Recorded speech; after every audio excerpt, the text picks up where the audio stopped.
Qué bien acompañada. Bueno. Alcalde de la ciudad que nos recibe hoy, Augusto Hidalgo. Magnífico rector de la Universidad de Las Palmas, que nos acompaña además sentado en la misma mesa que con quien hasta hace muy poco fue ministra de Sanidad del Gobierno de España, y me consta que hablaron mucho de esta pandemia ambos dos, que han tenido un papel determinante. Me permiten también que salude a alguien que yo siempre pongo en valor por los temas que para nosotros son prioritarios y porque, Jerónimo, me vas a permitir que lo diga, ha sido un diputado del Común que ha marcado un antes y un después, el que ha decidido salir de la oficina y ser portavoz de los que no tienen otra posibilidad, que es que le escuchen en el diputado del Común y les ayude a mover esos expedientes o esa falta de atención de la que son víctimas en las administraciones públicas. Saludo también al consejero de Sanidad, que no está teniendo un final de legislatura demasiado tranquilo, pero eso es normal cuando se dirige un área como la de Sanidad. Amigos y amigas de la cadena SER en Canarias, gente que siempre nos acompaña, ¿verdad? Australia, traigamos a quien traigamos, ella es una mujer que le gusta el debate, el contraste de ideas y siempre acude a nuestro foro. Hay muchos diputados, muchos senadores, muchos cargos públicos, pero me van a permitir que yo salude a alguien con el que tengo siempre, digamos, contrastes de opiniones algo subidos de tono, que es el senador Antonio Alarcó, que ha venido desde Tenerife para estar presente en este acto. La cadena SER reúne hoy a tres históricos de la política española y ha sido posible, y hay que decirlo y ponerlo en valor, porque no todas las empresas saben lo que es la responsabilidad social corporativa, desde luego ellos sí lo saben. Ha sido posible este foro gracias a la colaboración del Grupo Newport, está aquí su consejero delegado, al que saludo también, la Universidad Pessoa, Emalsa y Construplan, que se une hoy a estos eventos de la cadena SER. Bienvenidos. Verán, queridos amigos y amigas, y por supuesto, oyentes de la cadena SER, en la vida, como en la arena del desierto, el viento del tiempo va borrando el rastro que deja la gente al pasar. Pero hay huellas demasiado profundas que ni los años, ni los vendavales, ni las tormentas son capaces de hacer desaparecer. Hoy la cadena SER ha organizado este ágora para escuchar las reflexiones de tres personas, tres políticos excepcionales, que imprimieron en la historia de Canarias la huella de su carácter irrepetible. Quiero expresarles a los tres mi agradecimiento personal y el de todo mi equipo de la SER por hacernos sentir orgullosos de disfrutar de su tiempo, de su sabiduría y de su experiencia, y darles las gracias a ustedes por venir aquí a disfrutarlos con nosotros. Cualquiera que sobresalga en alguna actividad humana termina por descubrir tarde o temprano que la notoriedad tiene dos caras, una amable y otra amarga. Nuestros tres invitados de hoy vivieron sin duda el éxito, el poder, el halago y los elogios incondicionales, pero también fueron discutidos, criticados o descalificados por sus adversarios. Pero tuvieron un rasgo común: ni una cosa ni la otra parece haberles cambiado el carácter. Siguen siendo como fueron, como eran cuando el sol brillaba y como eran en medio de la oscuridad de las tempestades. Decidieron mantenerse firmes en sus convicciones y les han acompañado en el paso de los años. Jerónimo Saavedra, ¿qué decir de Jerónimo Saavedra? En pocas líneas, yo he de decirles que emerge como uno de los pilares de la transición a la democracia.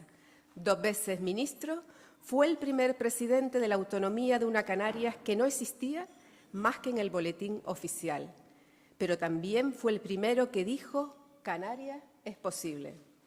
Y la empezó él desde los pilares.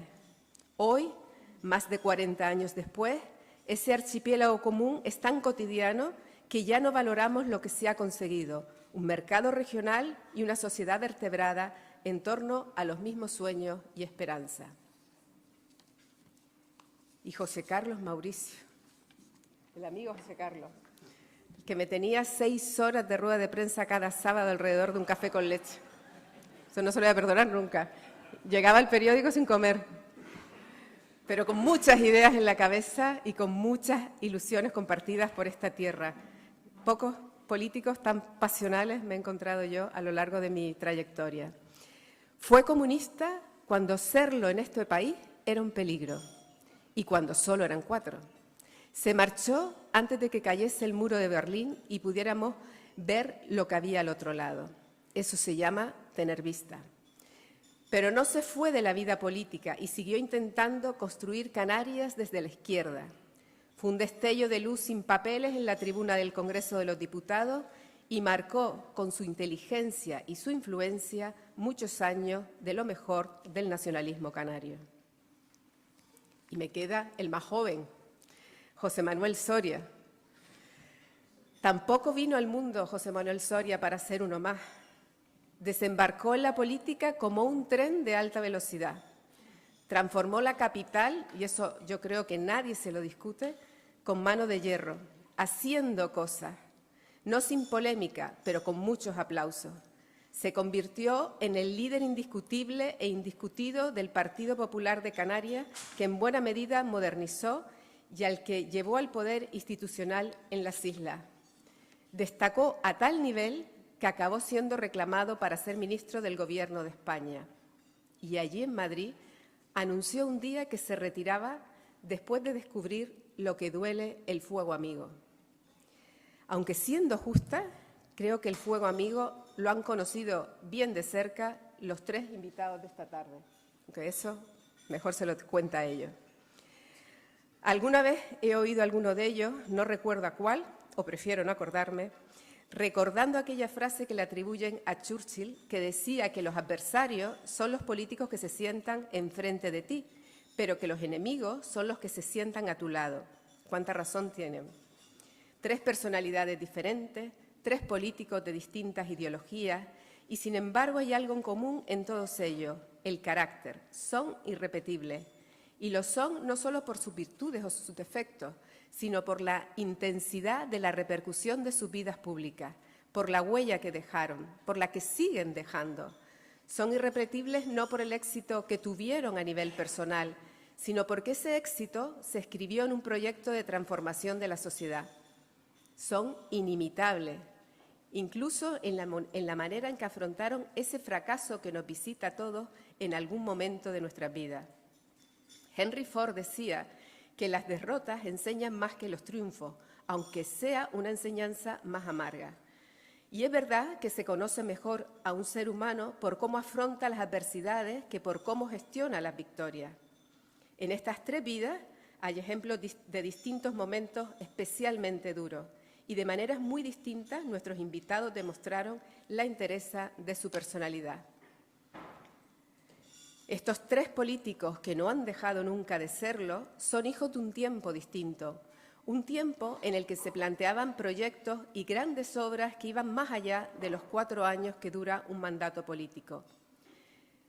No crearon ideas y acciones políticas con la ambición de cortar cintas y hacer inauguraciones en las siguientes elecciones, sino con la pretensión de que se extendieran en el tiempo. Y esos fueron los años en los que se pensaron, proyectaron y ejecutaron las grandes obras y acciones que transformaron Canarias. La política, entonces, era una carrera de relevo en la que se pasaba el testigo de mano a mano y no necesariamente del mismo partido.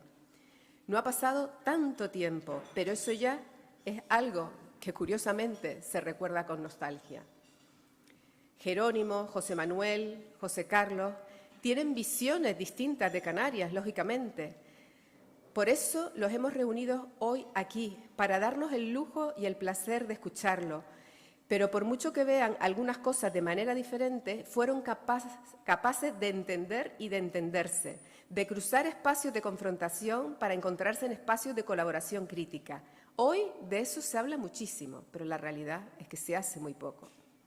Ortega, un gran pensador español, dijo: «Yo soy yo y mi circunstancia».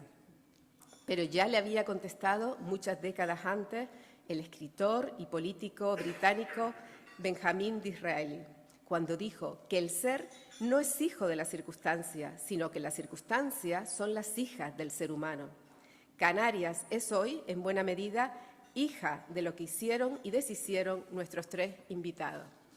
Así que lo mejor es dejarlos con ellos y con nuestra directora de contenido, Marta Cantero, que tiene el nada sencillo reto de moderar a estas tres personalidades de la política canaria y española. Muchísimas gracias a los cuatro y feliz debate.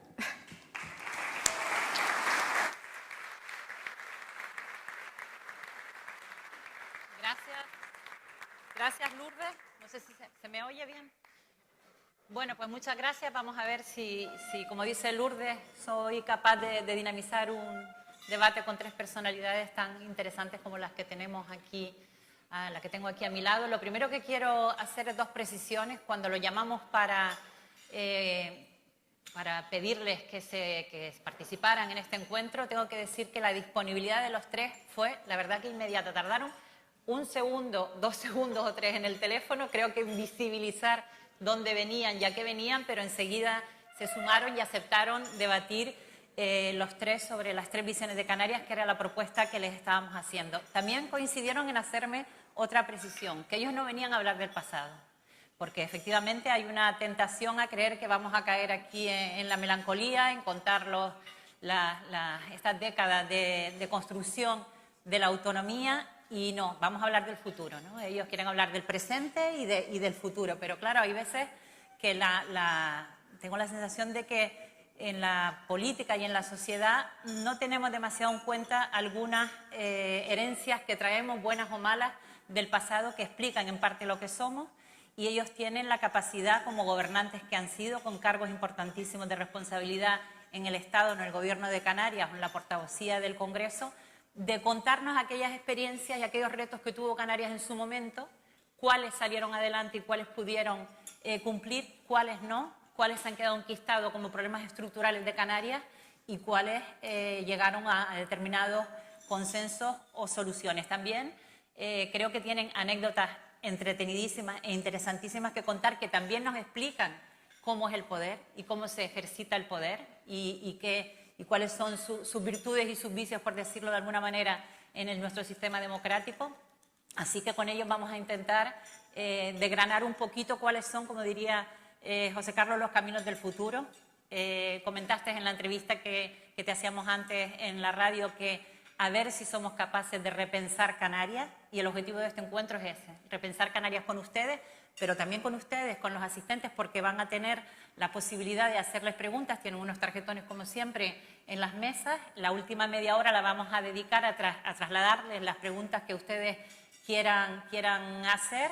Lo único que les pido es que por favor sean cortas y con buena letra, porque si no, después para poder leerlas y poder transmitírselas cuesta un poco. Bueno, sin más preámbulos, me gustaría empezar pidiéndoles una reflexión inicial, la que ustedes crean y consideren para colocar un poco el debate sobre el hecho de que hayamos cumplido el 50 aniversario del régimen económico y fiscal el año pasado, de celebrarlo y cómo lo celebramos, el 40 aniversario del Estatuto de Autonomía.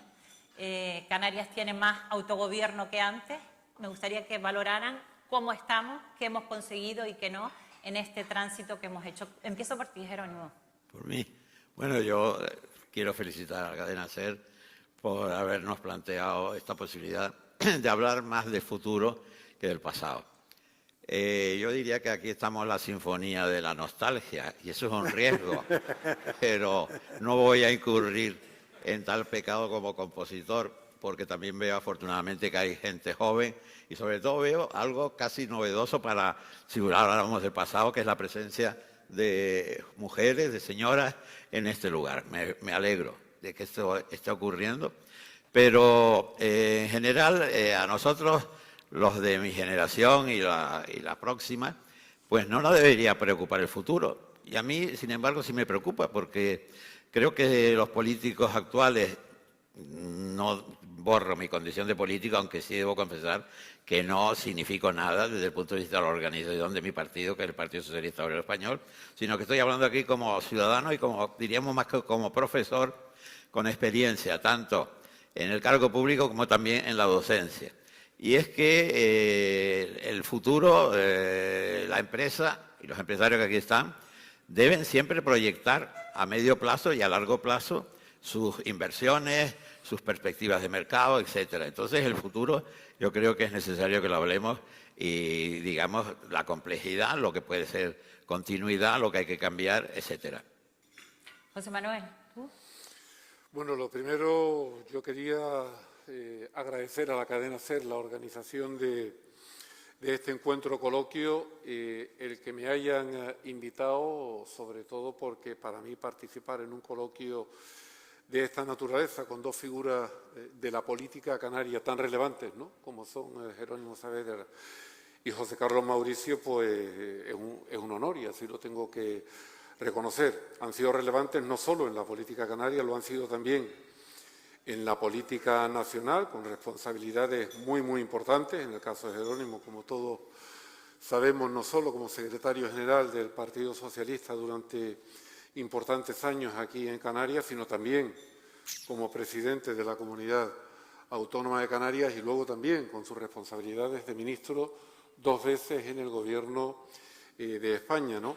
Y lo mismo puedo decir de manera análoga sobre José Carlos Mauricio, ¿no?, uno de los fundadores de uno de los partidos que ha sido y es muy relevante en la política canaria durante los últimos 30 años, uno de los fundadores de Coalición Canaria, y además con una responsabilidad muy, muy elevada también como portavoz de Coalición Canaria en el Congreso de los Diputados durante unos años que, al menos en la experiencia que yo conocí de cerca, no por estar allí, yo tenía entonces responsabilidades aquí en Las Palmas de Gran Canaria, pero por el peso y el impacto que el apoyo, así hay que reconocerlo, de Coalición Canaria, aquel primer gobierno de José María Aznar tuvo en la traslación de políticas y decisiones reales que creo que fueron buenas para España y fueron buenas para Canarias. Por tanto, el hecho de poder compartir un coloquio de esta naturaleza con dos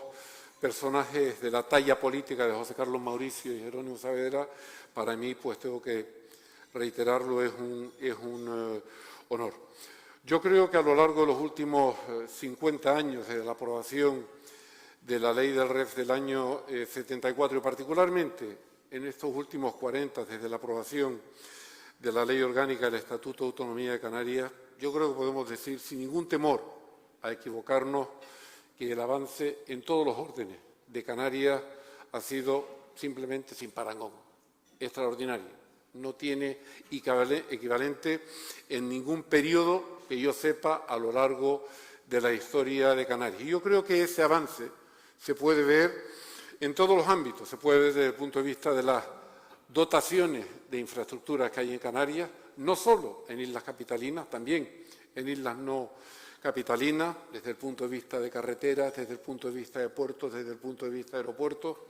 Podemos verlos también en la espectacular variación a mejor del nivel de equipamientos de naturaleza muy heterogénea, equipamientos culturales, equipamientos deportivos, qué decir de todos los equipamientos que tienen que ver con el servicio de salud, centros de atención primaria, hospitales, desde el punto de vista de centros de atención a personas que tienen mayores necesidades, centros educativos, es decir, yo creo que el avance es simplemente espectacular, ¿no? Y después desde el punto de vista también del avance de la economía, cómo el sector turístico ha llegado a posicionar a Canarias como una de las potencias, al menos europeas, en turismo vacacional y, por tanto, yo creo que no hay duda de que estos últimos 40 años han sido años espectaculares y yo creo que, en parte, también todo esto trae causa de aquella norma que, a través de distintos tiempos, distintas legislaturas, distintos gobiernos, pues se ha ido poniendo en práctica con el desarrollo de otras tantas normas. Por tanto, yo creo que podemos hacer una valoración alta de lo que hemos tenido hasta ahora, pero, como tú decías al principio, Jerónimo también lo ha reiterado, yo creo que estamos aquí más para mirar al futuro que para regodearnos en aquello que hemos tenido en el pasado. Y yo creo que de aquí al futuro tenemos muchos retos, sobre todo teniendo en cuenta el entorno de incertidumbre en el que nos estamos moviendo, no porque estemos teniendo una crisis más profunda de la que hayamos tenido en otros momentos. Probablemente no hay ninguna generación en la historia que no piense que lo peor que ha ocurrido en toda la historia ha sido la crisis que ha pasado a esa generación. Esto es una tendencia muy normal en todas las generaciones y yo creo que esta generación, pues después de haber pasado pues la gran recesión, año 2008 al año 2012, después de haber pasado nada menos que una pandemia que se ha llevado por delante millones y millones de vidas en todo el mundo, después de haber pasado y estar inmerso en una nueva guerra en Europa después de la invasión de Ucrania, podemos tener la tentación de decir que como esta época, de verdad, ninguna. Y sin embargo, yo creo que lo que diferencia las crisis o policrisis, como ahora se llaman, que estamos atravesando de otros momentos de la historia reciente, es probablemente la dosis de incertidumbre que hay respecto al funcionamiento de las instituciones frente a estas diversas crisis. Da la impresión que se ponen en duda el funcionamiento de instituciones pues, como las propias Naciones Unidas, la Organización Mundial de la Salud, la Organización Mundial del Comercio, instituciones que arrancaron de los acuerdos de Bretton Woods, Fondo Monetario Internacional, el Banco Mundial, y yo creo que eso sí que es un dato nuevo respecto a otras crisis. Y es un dato nuevo para mí preocupante. Y es preocupante porque, como decía dos autores americanos, dos profesores, uno de Harvard y otro de Stanford, Acemoglu y Robinson, en un fantástico libro que escribieron hace 5 o 6 años que se llama ¿Por qué fracasan las naciones? Al final vienen a decir que las naciones fracasan fundamentalmente por debilidad en las instituciones. Entonces yo creo que probablemente uno de los mayores retos que tenemos de cara al futuro es fortalecer las instituciones para poder afrontar esas crisis que van a ser siempre inevitables de una manera que tengamos más fortaleza. Ahora tendremos ocasión de indagar en todas esas incertidumbres y cómo despejarlas. José Carlos, no sé si tú coincides en esa reflexión tan positiva de José Manuel. ¿Yo? Sí. Ah. Bueno, hemos empezado por agradecer al hacer. Marta dice que enseguida nos entusiasmamos desde que nos llamó. Se nota que es periodista, pero yo no me entusiasmé inicialmente. A mí me dijo, oye, es que vamos a tener un debate sobre el futuro de Canarias. Ah, pues muy bien, pero no, para hablar del futuro, lo mejor es que se lo plantees a los jóvenes, ¿no? Que son los que ven el futuro. No, es que creemos que ustedes ven mejor el futuro porque vienen de lejos del pasado y la historia se ve a largo plazo. Bueno, cuando me dijo que venía Jerónimo y que venía José Manuel, pues yo dije, oye, pues qué bien. Sin duda son los dos políticos, y no lo digo aquí por quedar bien, más importantes que he tenido Canarias en los últimos 50 años. Y claro, que a mí me metan a discutir con ellos, pues me deja un poco acomplejado. Sobre todo si hay una exposición inicial como la que ha hecho Lourdes Santana, que no sé por qué no se presenta a las próximas elecciones.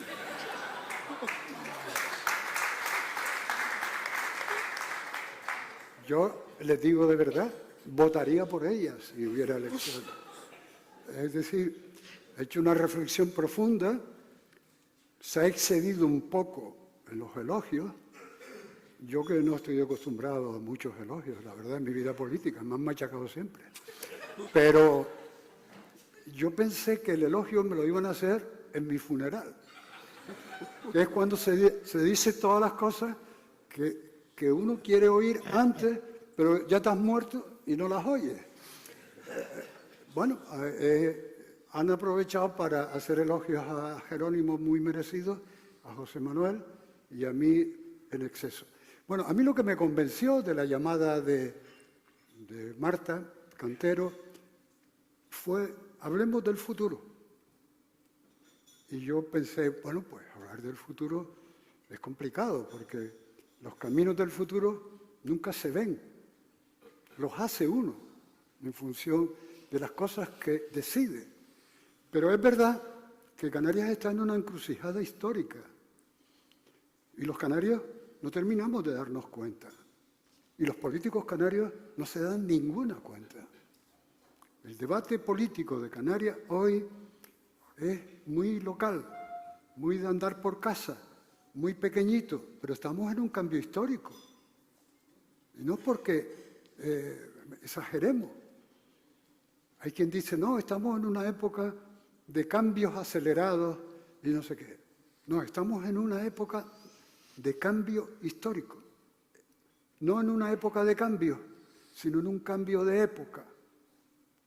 Hace unos días leí a uno que decía, bueno, es que estamos cerca del fin del mundo. Como decían siempre los medievales, en la época medieval, cada momento, cada vez que había una peste o una de cosas de estas, el fin del mundo nos avisa el cielo.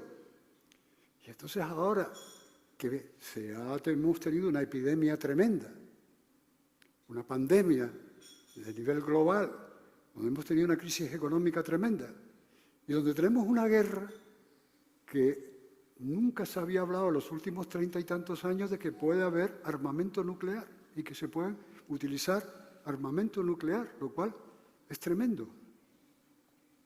Estamos en la globalización, en la revolución tecnológica y en una sociedad que va a cambiar dramáticamente, de manera importantísima.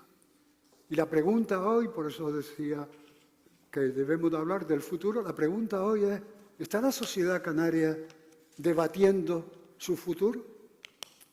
¿Está la política canaria, estos últimos debates del Parlamento, que han sido lamentables, en mi opinión, como es todos los parlamentos europeos hoy, y el español también, descalificaciones, insultos?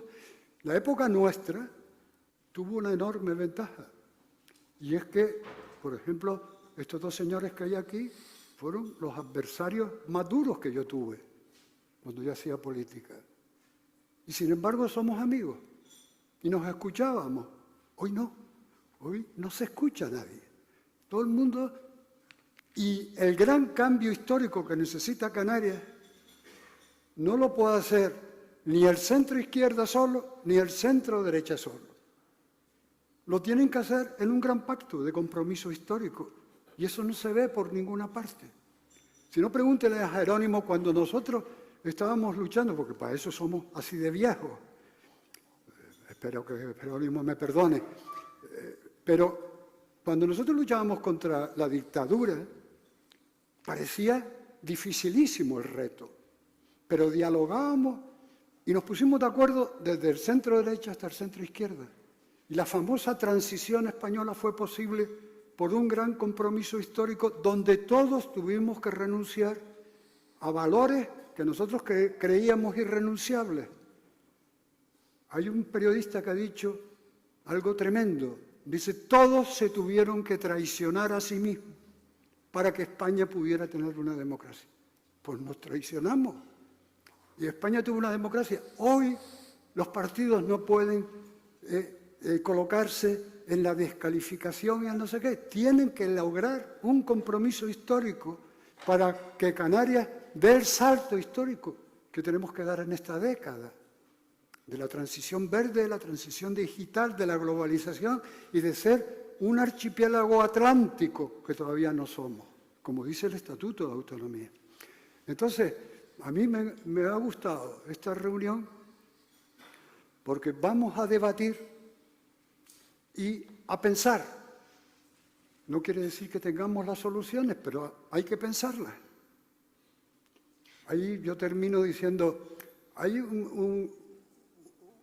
una gran figura de la Ilustración francesa que en aquel tiempo dijo lo siguiente. Yo diría, ¿por qué no nos ponemos a pensar un poco sobre lo que dijo aquel señor de la Ilustración francesa?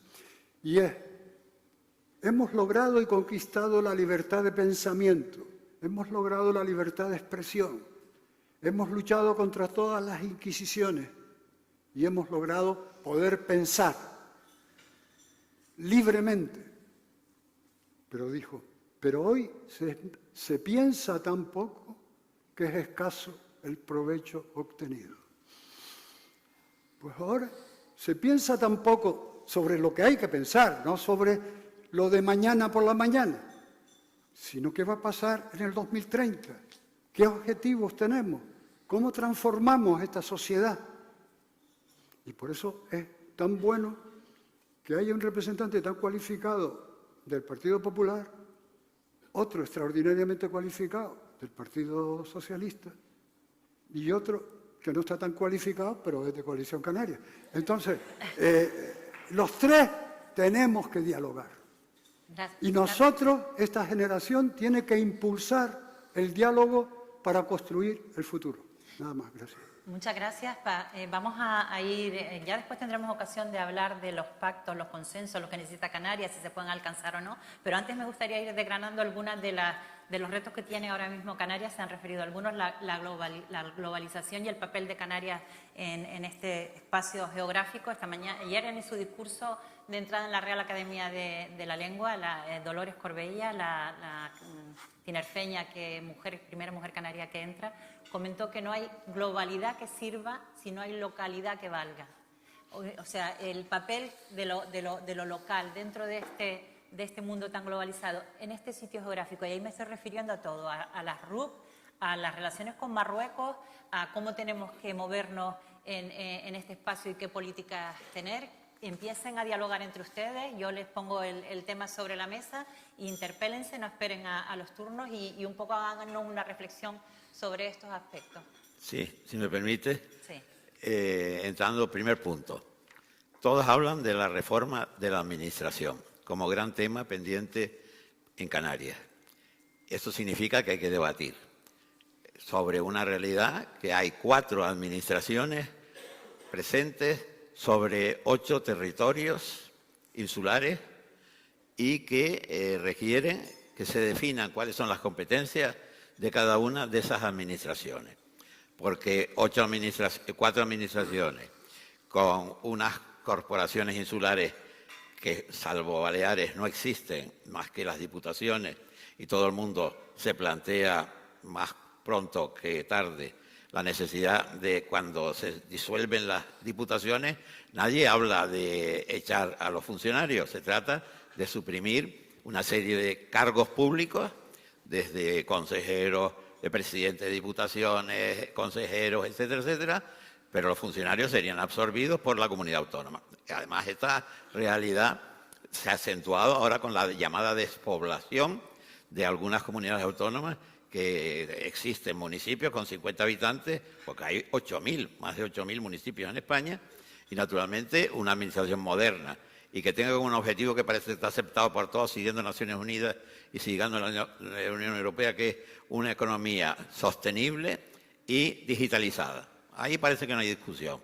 Pero vamos a ver, para lograr ese objetivo, ¿qué estructura damos a la administración? Primer tema a debatir.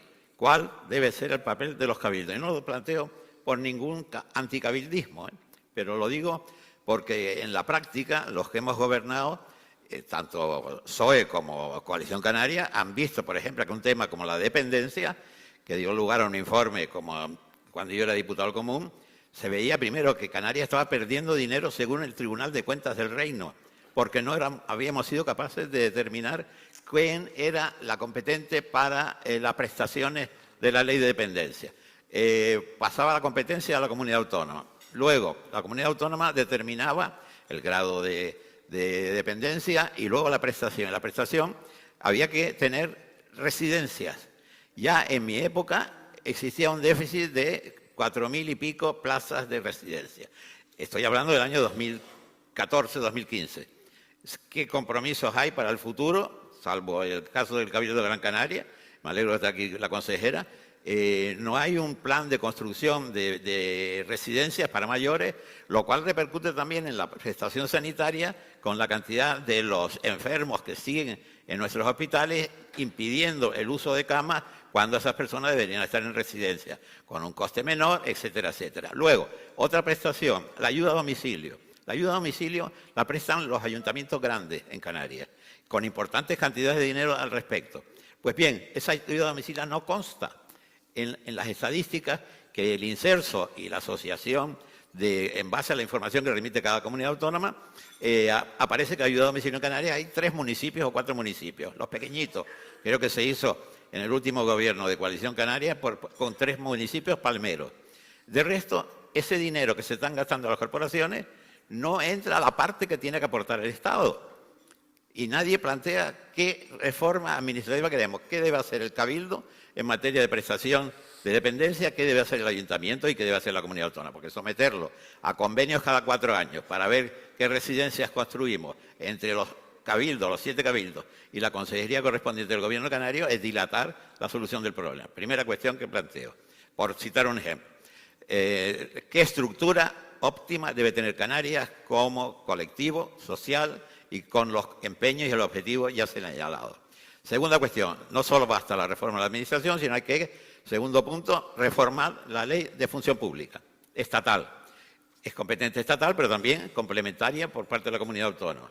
No es posible que se siga funcionalizando todo como solución para un moderno Estado. No van en buen camino, ni a nivel nacional, ni a nivel canario. Es decir, esta conversión de la precariedad en fijo, sin oposiciones de ningún tipo, es ignorar, por ejemplo, que hoy tenemos comunidad autónoma con jefes de servicios que son laborales y que eso es ilegal. Y está funcionando desde hace años con toda normalidad. Entonces, yo viví, y cuento 2 anécdotas para entrar en el caso concreto, como presidente y como diputado común también, 2 casos. Uno fue de un funcionario y otro fue de un laboral. Como funcionario, me encuentro con un técnico superior de la Administración, un licenciado en Derecho, en las fiestas lustrales de La Palma en el año 85. Me saluda porque las familias éramos muy amigas y a la vuelta, la semana aquella, me saludó, incluso en la danza a los enanos, en la Plaza Santo Domingo. Y a la vuelta me dice el consejero de Administraciones Públicas o de la Presidencia, que era colega mío además, catedrático de Derecho del Trabajo, que hay que abrir un expediente a este técnico superior porque se ha ido sin permiso ni notificación de la Secretaría General Técnica, se ha ido de vacaciones por su cuenta. Hay que nombrar a un técnico que sea jurista, un funcionario letrado. Muchos se niegan a hacer expedientes a los llamados compañeros. Segundo, se hace el expediente, se lleva a Consejo de Gobierno y se propone la suspensión de empleo y sueldo de 6 meses. Y luego recurre al contencioso administrativo y el Tribunal Superior de Canarias dice que hemos sido muy duros y que hay que rebajarlo a 3 meses. Primer caso. Segundo caso, un laboral. Lo mismo, se toman las vacaciones sin autorización ni permiso de nadie. A la vuelta, demanda que te pego, expediente que te pego. Y me viene el técnico y me dice, la propuesta es 3 años de suspensión de empleo y sueldo. Digo, ¿qué es eso? Digo, entonces para echar a un laboral o a un funcionario tiene que matar. Digo, porque yo como profesor de Derecho del Trabajo sé que en el sector privado un convenio colectivo son los que establecen la gravedad de las faltas de los trabajadores y la sanción correspondiente a un posible despido es 6 meses de suspensión de empleo y sueldo. Y me quedo ahí, porque luego el tema naturalmente acabó en la jurisdicción social reconociendo la actitud que había adoptado el diputado del común en ese caso, ¿no? Estos son 2 ejemplos de que no podemos seguir así con esta función pública, donde ahora el trabajo a domicilio requiere, o online como lo llaman, requiere un control. ¿Y dónde están los inspectores? Porque si dice, hay poco personal, dicen en muchas consejerías, pero parece que se han contratado bastantes. El otro día vi las cifras en materia de sanidad y eran varios cientos de trabajadores. Entonces, ¿dónde faltan? Faltan inspectores, porque en turismo, que siempre hemos tenido la competencia, la inspección no la pueden hacer los cabildos, la tiene que hacer el gobierno canario. Yo he visto hoteles de 5 estrellas que les sobra 1 estrella, porque he estado allí, he ido al minibar y no había ni agua mineral en el minibar, en una capital de una isla, y nadie sanciona. Es decir, ¿qué problemas tiene la Administración, dadas las relaciones con la sociedad que reclama? Y tercera cuestión, ya es entrar en la ley de la función pública, y repito, que complementa Estado y Canarias, el estatuto vigente, en lugar de ir hacia una laboralización, siguiendo modelo alemán, siguiendo otros modelos europeos, y dejar reservado a la función pública cuerpos élites de inspección, de sanción, de control, de asesoramiento jurídico, diplomáticos, etcétera, ¿no? Y los demás laborales. Eso sería una administración moderna. Y eso es uno de los temas que hay que debatir, tienen que debatirlo las universidades, tienen que debatirlo los sindicatos, los empresarios y los partidos políticos. Y nadie lo debate. Jerónimo, la administración, el problema administrativo son sin duda uno de los fundamentales que tenemos en Canarias para resolver un montón de cuestiones. No tiene nada que ver con lo que te pregunté inicialmente, pero ahora para retomar la conversación que siga, o bien retomamos la línea de Jerónimo y ustedes hagan una reflexión también sobre por dónde tienen que venir la solución y después enganchamos también con todo el tema del papel de Canarias en la globalidad. Sí, a mí me gustaría decir dos cosas, una en relación a lo que José Carlos decía y otra a la que acaba de comentar Jerónimo. José Carlos se ha referido a la ilustración, ¿no? Y hablaba de la importancia de la ilustración y, por tanto, los valores de la ilustración, ¿no? La ilustración tenía 4 pilares fundamentales, ¿no? El valor de la razón, el valor de la ciencia, el humanismo y, por tanto, el hombre, el ser humano, como centro de cualquier tipo de acción, y luego el progreso. Aquí estamos para avanzar, aquí estamos para ir adelante, aquí no estamos ni para estar estancados ni para ir hacia atrás. El grito de la ilustración, recordemos que era atrévete a saber.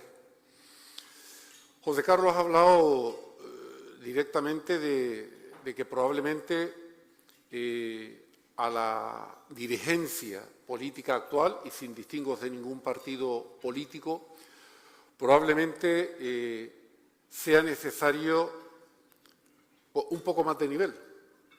Pero yo creo que no estabas hablando de Canarias, yo creo que estabas hablando de España, de Europa y, si me apuras, de Occidente. Porque si nos fijamos... De Trump, estaba hablando de Trump. De Trump, e incluso antes. Porque si nos paramos a pensar, ¿quiénes han sido los grandes líderes de Occidente en lo que llevamos del siglo XXI? A mí me costaría saberlo en Estados Unidos, en Europa, me costaría saberlo.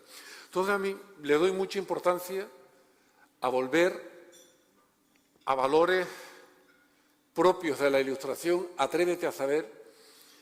Y en mi opinión, oye, en todas las épocas pues hay los políticos que van, digamos, en consonancia con lo que son los tiempos de esa época, ¿no? Pero yo creo que la tarea más importante que tiene un político hoy, si a mí me preguntan, es estudiar. Estudiar y leer. Y yo creo que de las mayores cualidades que puede tener un político hoy es conocer la historia de la sociedad en la que está, haciendo gobierno o haciendo oposición, para poder tomar decisiones en consecuencia a lo que ha sido esa sociedad, a lo que es y sobre todo lo que antes comentábamos, a lo que proyecta que tú crees que puede ser. Esas me parece que son las 3 dimensiones importantes en el proceso de toma de decisión de un político. Por tanto, a mí me parece muy adecuada la referencia a la ilustración y a los valores de la ilustración que ha hecho José Carlos, traídos al momento actual. Lo que Jerónimo ha planteado me parece una cuestión también que yo creo que es como una especie de tema que va, que viene, que surge, y creo que a lo largo de toda la historia de nuestra autonomía. Yo les quiero confesar que al principio de la autonomía, cuando estábamos en todos los debates preautonómicos, yo todavía estaba estudiando la carrera, que no la terminé hasta el año 1980, pero en los prolegómenos yo tenía la impresión de que, sin perjuicio del proceso autonómico que se vivía en el resto de España, yo pensaba que probablemente en Canarias, por aquello de que ya teníamos cierta autonomía financiera a través de los cabildos y a través de la mancomunidad de cabildos insulares, y que teníamos nuestras propias figuras tributarias, pensaba que acaso el modelo para Canarias no debería ser el uniforme para el resto de España, sino aprovechar la estructura de los cabildos y a partir de ahí constituir una asamblea regional, pero que fuera o trajera causa directamente de los consejeros de cabildos elegidos directamente por cada una de las islas. Esto era una cosa que yo pensaba. Después, con el paso del tiempo, me he convencido de que la autonomía pues, ha traído, yo creo, que muchas ventajas y mucha fortaleza, sin perjuicio de las debilidades que también ha traído. ¿Cuál es el tema? El tema es que, sobre todo a partir de la reforma del REF del 91, 24. Con la introducción 24. Del 91 y del 94, o sea, la del 91, aspectos fiscales, y la del 94, la de los aspectos económicos del REF, Pues resulta que con el paso del tiempo, sobre todo en las épocas de bonanza, los cabildos se han ido convirtiendo, por mor de los sistemas de reparto de los tributos propios del REF, en instituciones que tienen muchos recursos, que tienen mucho dinero y tienen una gran capacidad de hacer cosas, a veces incluso por encima de los recursos disponibles que pueda tener la propia comunidad autónoma. Y eso sí que me parece un problema, no por el hecho de que tengan recursos, sino por el hecho de que al final no se sepan gestionar bien los recursos en aquellas cosas que en cada una de las islas debería hacer el Cabildo. Entre otras cosas, por la duplicidad y triplicidad de funciones del Ayuntamiento, del Cabildo, de la Comunidad Autónoma y en el límite también de departamentos del propio Gobierno de la Nación. A mí, desde luego, me parece también una especie de aberración administrativa el hecho de que una buena parte de los puestos que deberían ser funcionariales, y no por ánimo corporativista, que tampoco lo tengo, sino por el hecho de que yo creo que para prestar el servicio público en una administración hay que pasar unos mínimos, y esos mínimos tienen que ser los procedimientos de mérito, capacidad y también oposición. Por tanto, yo me declaro firmemente defensor del sistema de oposición para acceder a las administraciones públicas. Por supuesto que los laborales pueden ser eventualmente una solución, pero solo para cubrir determinadas eventualidades. Yo creo que uno de los grandes problemas en las administraciones públicas hoy, no solo en Canarias, yo creo que en toda España y no solo a nivel local y a nivel insular o regional, es que hay un creciente temor en el corpus funcionarial a tomar decisiones en caso de dudas, porque tampoco nos olvidemos de que a lo largo de los últimos 15 o 20 años se ha ido asistiendo a una especie de criminalización de la clase funcionarial. Hemos visto abrir muchos telediarios con redadas en ayuntamientos, en corporaciones, en cabildos, con imputaciones, con 24 horas en el cuartelillo, en los calabozos, 48, 5 años de proceso, 10 años, 15 años y al final quedar archivada la causa. ¿Qué quiero decir con todo esto? Que hay un cierto temor también en muchos funcionarios de decir, oye, yo ante la duda mejor no pongo mi firma por si acaso. Y yo creo que esto está paralizando no pocos procedimientos que al final, ¿en qué se traduce? Pues al final esto se traduce en menor inversión. Es decir, yo creo que hoy todo lo que deriva de paralización de las administraciones públicas está actuando como un freno a la inversión, por tanto a la generación de empleo, por tanto al crecimiento, por tanto al aumento de la productividad.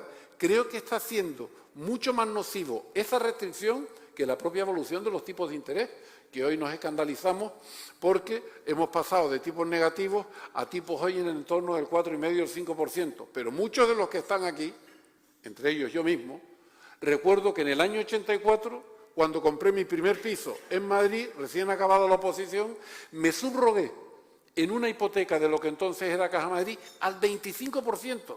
Oye, y no me tembló el pulso cuando firmé la hipoteca. No, digo esto porque a veces perdemos la memoria y nos descontextualizamos. Aquí hemos tenido en España, y nos acordamos muy bien, inflaciones del 30%, lo que no es normal. Son índices de precio al consumo del 0%, el 1%, del 2%. Por tanto, yo creo que a lo largo de mucho tiempo vamos a tener que convivir, no digo con inflaciones del 7, 8%, yo creo que vamos a tender a entornos del 4 o 5%. Otra cosa será volver a lo que es el objetivo del Banco Central Europeo del 2%. Esto sí que lo veo extraordinariamente complicado. Pero no me quiero perder del hilo que llevaba sobre el tema de las administraciones públicas, porque creo que ese es uno de los retos de futuro más importantes que hay en Canarias. Clarificar cuál es el mapa competencial de cada una de las administraciones y que cada una de ellas, con procesos perfectamente reglados y, si hace falta, también apoyándonos en procesos de externalización de procesos. Recuerdo hace 30 años, la primera vez que fui alcalde de Las Palmas de Gran Canaria, procedimos a la externalización de algunos servicios que en aquel momento parecían escandalosos. pero que realmente habían otros muchos municipios ya en la península que llevaban tiempo haciéndolo. Ya no te digo el servicio de recogida de residuos sólidos urbanos que había empezado en mandatos municipales anteriores al mío. Digo temas como los servicios de guardería municipales o temas de cementerios o mercados de abastos, etcétera, etcétera.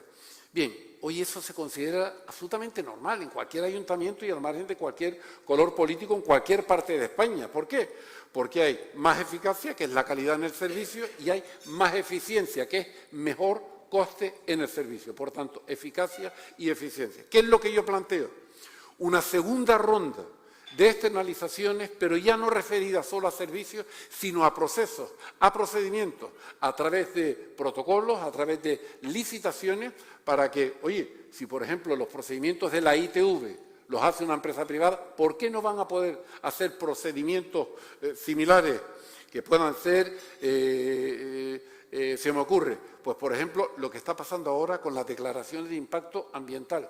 Claro, si para declaraciones de impacto ambiental en Canarias hay 1.200 o 1.300 o no sé cuántas pendientes y hay 5 o 6 ingenieros en toda la comunidad autónoma de Canarias para sacarlas, pues resulta que hay proyectos de carreteras, proyectos de regeneración de costas, proyectos para instalación de plantas de generación fotovoltaica o eólica que lógicamente tienen un retraso y todo eso al final, ¿qué es lo que pasa? Que ya no es una cuestión de preferencia política. Esto afecta a todos los gobiernos. Al final resulta que tenemos menos inversión, menos crecimiento económico y menos empleo. De hecho, José Manuel, están las asociaciones de constructores planteando la posibilidad de exigir responsabilidad patrimonial a los ayuntamientos. A eso hemos llegado, ¿no?, ante la paralización de las licencias. José Carlos, ¿tú qué? Bueno, yo creo que mis dos contertulios han centrado bien un conjunto de problemas dentro de los muchos que tenemos. Sobre todo han puesto en el centro el tema de la reforma de la Administración. Yo quisiera decirles lo que estaba pensando, aunque no, los políticos tienen la tendencia a no contar lo que están pensando, sino a contar lo que cree que produce más éxito a la gente que le escucha. Bueno, yo estaba pensando que si estos dos señores y yo mismo estuviéramos ocupando en los próximos años el gobierno de Canarias, cosa que no se los deseo a ellos ni a mí mismo, pero si lo estuviéramos haciendo, mi impresión es que nos pondríamos de acuerdo tan fácilmente que uno dice, ¿y cómo no es posible que se pongan de acuerdo los de ahora? Porque diagnostican las cosas muy bien y con visión de futuro han puesto el dedo en la llaga de los temas centrales y yo coincido totalmente con lo que dicen. Y entonces digo, ¿por qué no resulta tan difícil entenderse? Bueno, segunda cuestión. Es verdad que cada uno ve las cosas desde donde las vive, desde la isla que la vive o desde la administración que la vive. Por ejemplo, no es casualidad que sobre los problemas sociales y la gestión de los problemas sociales Jerónimo haya hablado porque fue diputado del Común. Y entonces se daba cuenta de cómo los problemas de la gestión se crean tantas dificultades por una serie de trabas administrativas absurdas, que parece que son raras, pero tienen todas esas trabas administrativas un sentido histórico. Es la acumulación de las viejas experiencias que no terminan de resolverse. Yo lo que no le entendí bien a Jerónimo, supongo que es que me confundí, es que hablo de la danza de los enanos, no estarías hablando de la política canaria, ¿no? La danza de los enanos que citaste, no sería la política canaria, era lo de La Palma. Era el lugar. Bueno, ya me he quedado más tranquilo. Entonces, la reforma administrativa es muy difícil, porque hay muchos intereses creados, muchos privilegios creados, muchas deformaciones acumuladas. Hace falta un gobierno fuerte y valiente.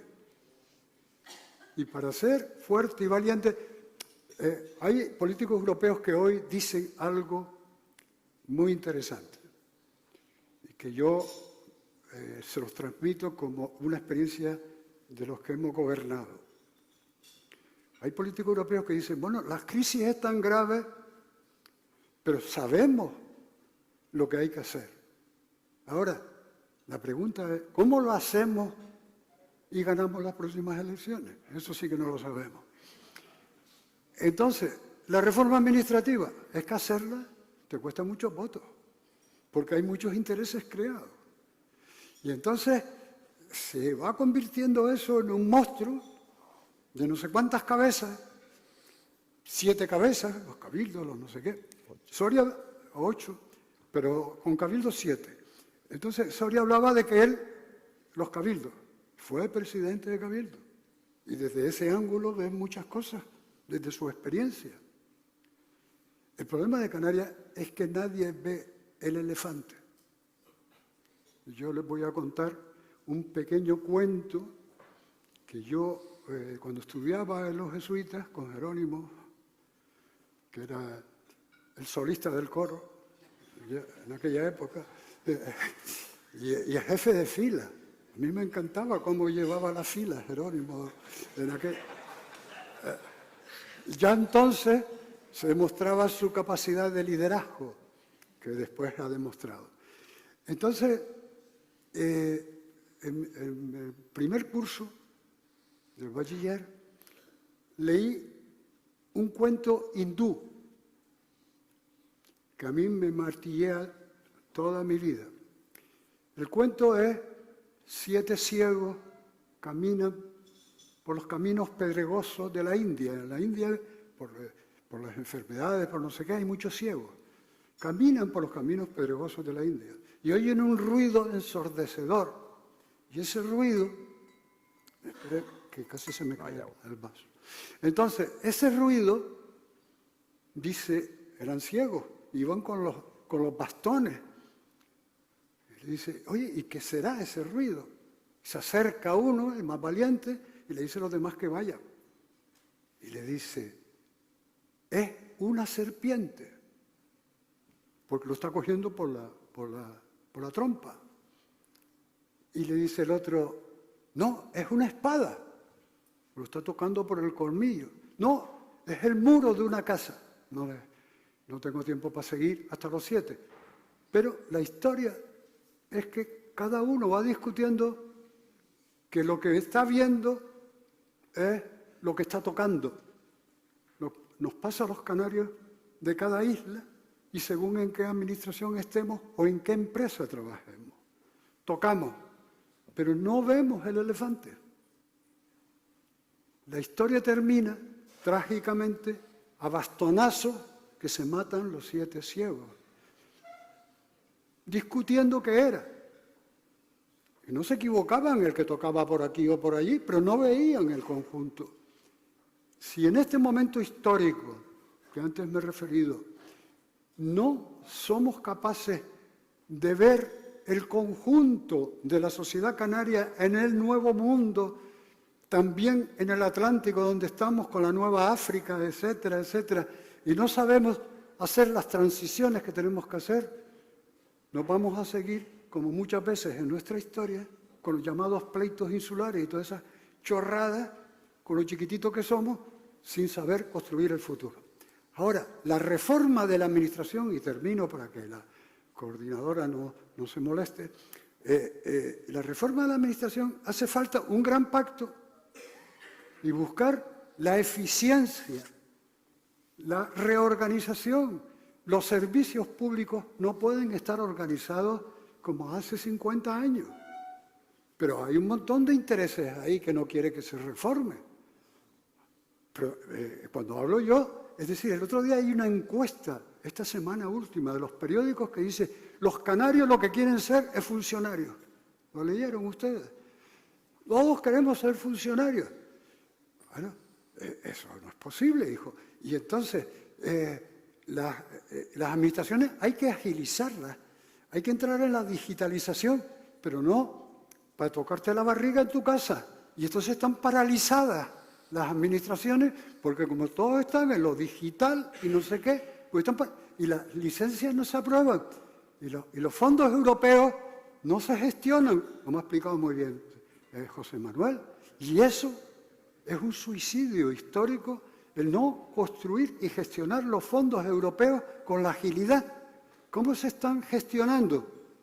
A base de mi amigo yo se lo doy, el gobierno lo llama para decirle, oye, te lo di a ti, vótame en las próximas elecciones. Y cuando se gestionan las cosas así, observen Andalucía lo que ha pasado con los fondos europeos de empleo. Un escándalo la gestión. Allí, media administración andaluza está toda condenada por la gestión clientelar de los fondos europeos. Aquí,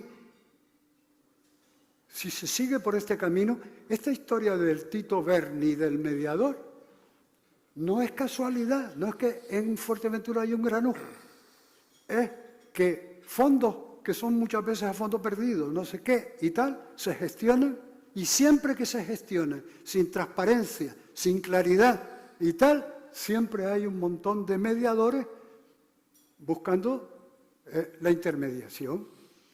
Entonces, esto no es una cosa aislada, es cómo gestionamos el futuro. Y el futuro solo se gestiona viendo lejos, viendo las cosas que hay que hacer y no estar obsesionados. Ayer, perdóname la coordinadora, ayer vi un programa de Évole que entrevistaba a una señora que se presenta a las elecciones por Sumar. Y yo solo le presté la atención a algo que dijo. Dice, mira, los partidos políticos y el mío igual, solo les preocupa el puesto, el cargo, el dinero y nadie habla de programa. Los italianos tienen una expresión muy famosa. Dice, hay políticos di poltrona y políticos di programa. En España yo no veo, por eso quizás lo de la danza a los enanos, nada más que políticos de poltrona. He terminado. José Carlos, déjeme, mientras les estoy oyendo a los tres las intervenciones que están haciendo sobre el problema fundamental de Canarias, me gustaría que habláramos de posibles soluciones y no solo de diagnóstico en el siguiente sentido. Quizás los canarios queremos ser funcionarios porque no tenemos muchas más salidas que ser funcionarios trabajadores del sector turístico, porque no hemos logrado diversificar la economía. Entonces me gustaría oírles decir a ustedes por qué no hemos logrado diversificar la economía, que es un problema. Ahora... Espera, que quiero plantearle alguna cuestión a más y la hacen la reflexión cada uno que considere. Es decir, eso es una cuestión, porque ¿qué podemos ser si no es eso? Una pregunta. Otra, han hablado de la criminalización, de cierta criminalización de los funcionarios.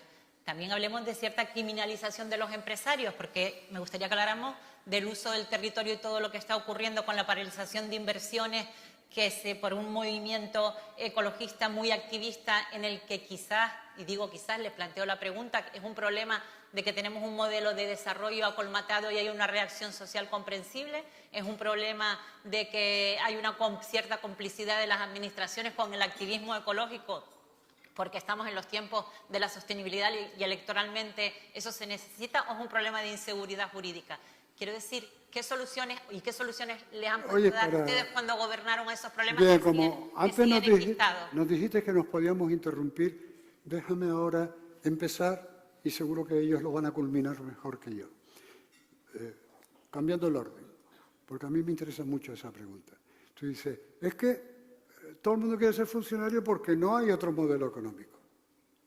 No hay otro modelo económico porque ahora que estamos en la encrucijada, en el cruce de caminos para coger una vía, para pasar de una sociedad en desarrollo que tiene Canarias de 20.000 euros de renta por habitante y año a otra de 50.000, que es donde tenemos que llegar dentro de 15 o 20 años, el tema fundamental es que hay que hacer la transición verde, la transición digital, la internacionalización de la economía canaria en el espacio, etc. Y entonces, eso es la diversificación. Nos tenemos que especializar en servicios educativos en esta área del mundo, en servicios sanitarios y de laboratorio farmacéutico y de investigación en esta área del mundo, hacer la economía verde, hacer la economía digital. Todo eso es cambiar nuestro modelo económico tradicional. No podemos vivir solo del turismo. Y, sin embargo, el turismo ha sido el motor principal de la economía canaria. Pero también hay que entrar en una fase de competitividad y una fase de calidad y de sostenibilidad.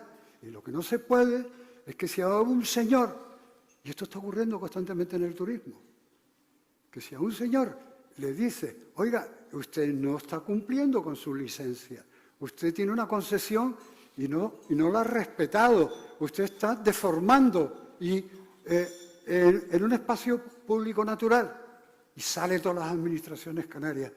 Hay que darle a este señor la concesión, a un empresario mallorquín. Y en Madrid le dicen, es que es ilegal todo lo que está haciendo, que se legalice. Pues no, hay que respetarlo, porque la UGT, que es el sindicato de eso, pide los puestos de trabajo. Entonces, ¿cuál es el problema que tenemos? Uno de los mayores genios, José Manuel Soria, ha hablado de la ilustración. Y yo también al principio. Me parece estupendo. Estamos en un nuevo tiempo de la ilustración, por así decirlo, en una segunda etapa. La razón, la ciencia, la inteligencia y el progreso. Pero otro que voy a citar, que Soria conoce mejor que yo, Lord Keynes, o Keynes, como decimos aquí, decía, mira que dijo cosas inteligentes ese economista, el mejor economista del siglo XX, pero hay una que a mí siempre me llamó la atención. Dijo, imaginar las ideas del futuro no es muy difícil. Lo difícil y lo verdaderamente difícil es acabar con las ideas del pasado. Porque se refugian. Todos los que tienen privilegios se refugian, se resisten. No me cambie. Es que hay que cambiar. Europa ha hecho un documento que luego ha imitado el gobierno español y que el gobierno de Canarias también redactó hace 2 años y desapareció. Yo hace 2 años que no oigo hablar de él. Recuperación, transformación y resiliencia. Y es que nos estamos recuperando. Vale. Todavía no hemos llegado a la plena recuperación para igualar al 2019 en PIB y en renta por habitante. Pero bueno, nos estamos recuperando. Pero no se trata de recuperar, se trata de transformar. Para eso son los fondos europeos. Y aquí nadie quiere transformar. Todo el mundo lo que quiere es recuperar el pasado y no transformar para avanzar hacia el futuro. Esa es la clave. ¿Y cuál es la clave? La resiliencia, que yo al principio no sabía ni qué era. Resiliencia, me he explicado, es una cosa de la biología, en donde el ser humano y los animales se adaptan al cambio, se tienen que transformar para adaptarse al cambio. La sociedad canaria tiene una rigidez espantosa. No hay manera de hacer ninguna reforma, porque todo el mundo se opone. Y aquí hemos pasado del gobierno del no es no,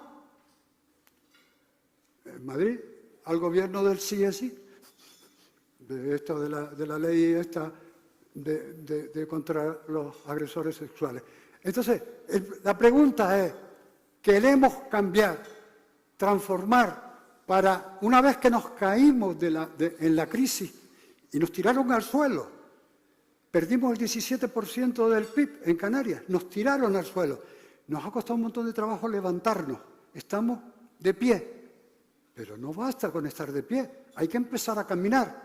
Bueno, estamos empezando a caminar. No, es que hay que correr y después llegar a la velocidad necesaria para después volar, como lo hacen los aviones. Si no llegan a los 300 kilómetros por hora en el rodaje, no vuelan. Y Canarias tiene que volar para entrar en el siglo XXI. Dice, no, hace 23 años. Canarias no ha entrado todavía en el siglo XXI y tenemos que entrar. Y hace falta un gran pacto histórico en la sociedad canaria, entre los empresarios, entre los funcionarios, entre los políticos, para que no sigamos bailando la danza de los enanos.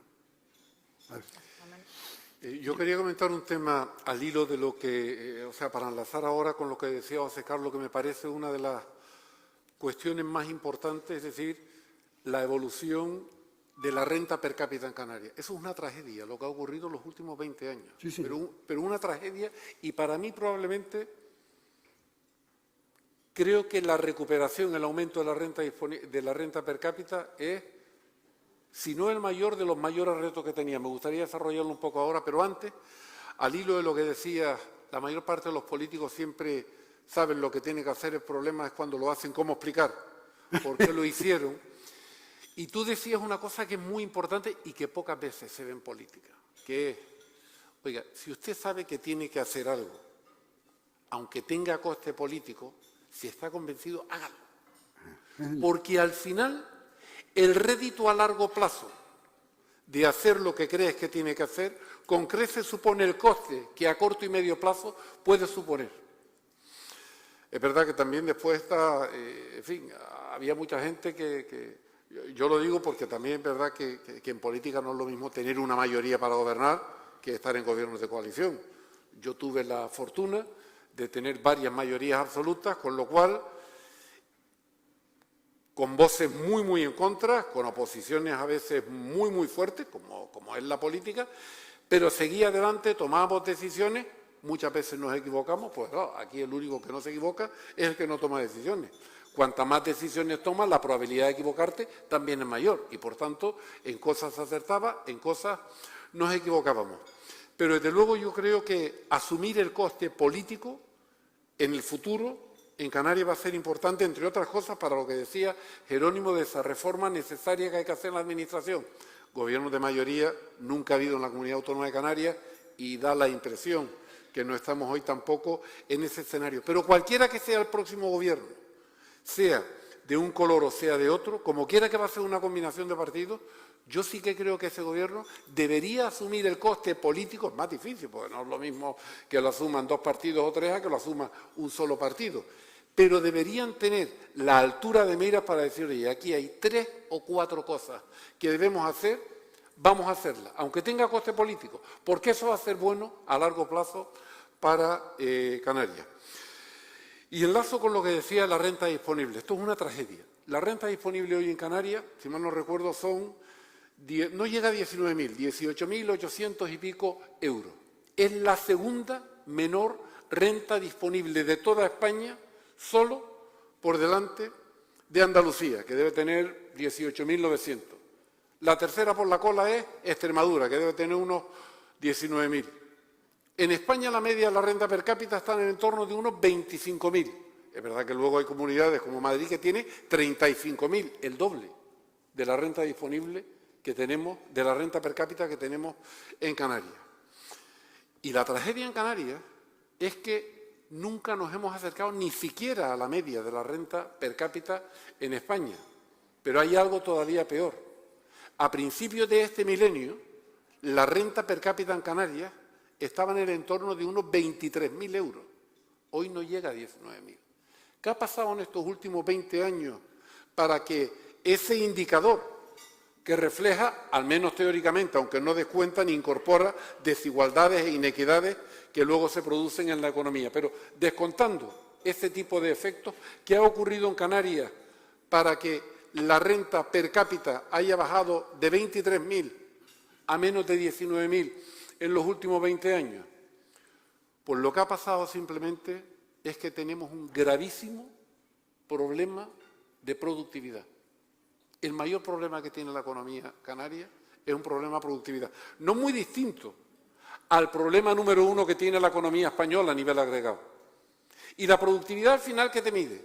Te mide cuánto produces en función de la eficiencia de los factores productivos, capital y trabajo que tú apliques. ¿Y qué es lo que ocurre en Canarias? Ocurre en Canarias que, a pesar de todas las herramientas del régimen económico fiscal para capitalizar la economía canaria, bien a través de deducciones por inversiones, bien a través de la reserva de inversiones en Canarias, bien a través de los incentivos de la zona especial canaria, a pesar de todo eso, la formación bruta de capital fijo en Canarias sigue siendo débil. La inversión sigue siendo débil. Y, en segundo lugar, la mano de obra es una mano de obra poco cualificada, nos guste o no, es poco cualificada. Es una mano de obra fundamentalmente que atiende al sector servicios, somos una economía fuertemente terciarizada, y cuando se han hecho intentos de impulsar otro tipo de sectores, ahora que tan de moda está, oye, la digitalización, digitalización, digitalización, vamos a aprovechar los incentivos económicos del REF para que aquí vengan las compañías que están en Irlanda y en vez de en Irlanda estén aquí, que se vengan Google, que se vengan Amazon, que se vengan Apple. La realidad es exactamente la contraria. Yo les puedo contar casos de compañías digitales, base en Madrid, que se han venido a Canarias, aprobadas por la Zona Especial Canarias, para hacer comercio triangular con aplicaciones, con contenidos digitales, en todos los países del mundo. Han venido en el año 20, durante la pandemia, con 2 empleados, han aumentado a 10, después a 20, después a 40, han llegado hasta 60, con más de 30 nacionalidades en estos 60, jóvenes del resto de Europa, de América, de Asia, viniendo a trabajar aquí, y que acaba de hacer las maletas y se va. ¿Qué ha pasado?